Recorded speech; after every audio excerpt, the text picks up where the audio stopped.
Fino adesso ci sono state scelte imposte dall'alto, adesso è giusto che siano i cittadini a scegliere, come ha fatto il centro-sinistra, è giusto che anche nel centro-destra siano i cittadini a scegliere chi deve candidarsi al governo del paese. Una fondazione culturale intitolata Ricostruiamo il Paese e la richiesta delle primarie sono le carte in mano a Flavio Tosi che di fatto da Mantova si proporrà come futuro candidato premier del centrodestra, perché c'è un prima e un adesso, qualcosa è cambiato. Adesso qualcosa in più è cambiato, ma è successo quello che comunque era ovvio, perché comunque era normale che Berlusconi, che rappresenta la leadership del centrodestra da 20 anni ininterrottamente, forse un minimo di cambiamento ci voleva. Non ci sarà Luca Zaia, ma nessuna polemica, spiega, con gli altri governatori del nord si è deciso così. Qui noi presentiamo il nostro candidato per l'eventuale primaria del centrodestra o il candidato premier se corriamo da soli.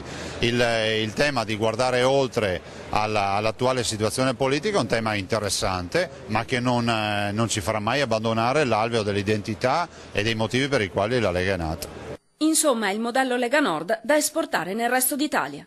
Credo che sia un progetto per il buon governo, la buona amministrazione, portando a conoscenza e dimostrando anche a livello nazionale che il nostro modo di operare e di amministrare è un modello che deve essere esportato in altre realtà dove purtroppo magari c'è una amministrazione più approssimativa rispetto a quella virtuosità che abbiamo noi qui al nord.